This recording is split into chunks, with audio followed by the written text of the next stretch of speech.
السلام علیکم۔ بسم اللہ الرحمن الرحیم۔ ایک عابد نے دیکھا کہ بنی اسرائیل کے کچھ لوگ ایک درخت کی پوجا کرتے ہیں۔ اسے یہ دیکھ کر بے حد افسوس ہوا۔ وہ گھر گیا اور اس نے کلہاڑا اٹھایا اور درخت کاٹنے کے لیے چل پڑا۔ ابھی وہ راستے میں ہی تھا کہ شیطان انسانی صورت میں اس کے سامنے آیا اور کہنے لگا، بندہ خدا، تم یہ فضول کام کیوں کرنا چاہتے ہو؟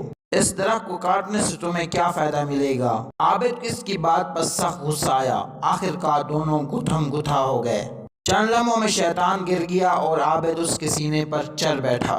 شیطان نے جب اپنی شکست دیکھی تو کہنے لگا، ہم دونوں آپس میں سمجھوتا بھی کر سکتے ہیں۔ تم اس درخت کو نہ کاٹو، میں وعدہ کرتا ہوں کہ روزانہ 2 دینار تمہیں دیا کروں گا، اور وہ دینار روزانہ تمہارے سرہانے کے نیچے مل جائیں گے۔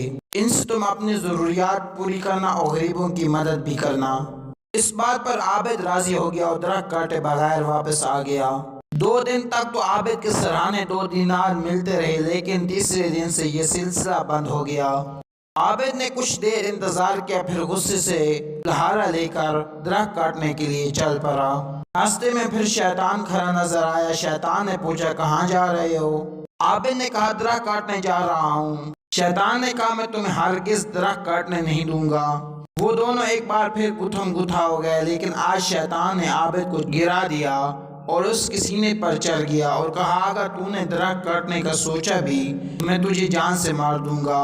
عابد نے ڈر کے مارے کہا، میں تم سے وعدہ کرتا ہوں اب درخت کو ہاتھ بھی نہیں لگاؤں گا، بس تم مجھ کو چھوڑ دو، اور یہ بھی بتاؤ کہ پہلی بار تم زیر ہو گئے تھے مگر آج تم نے مجھے زیر کر دیا۔ شیطان نے کہا، پہلی بار تم خدا کے لیے درخت کاٹنے جا رہے تھے، اس لیے میں زیر ہو گیا تھا، کیونکہ میرا بس ان لوگوں پر نہیں چلتا جو خلوص سے اللہ کے لیے عبادت کرتے ہیں، اور اس مرتبہ تم اللہ کے لیے نہیں آئے بلکہ تمہارا سارا غصہ اس لیے تھا کہ تمہیں دینار ملنا بند ہو گئے تھے، اس لیے تم ہار پا گئے اور میں جیت گیا۔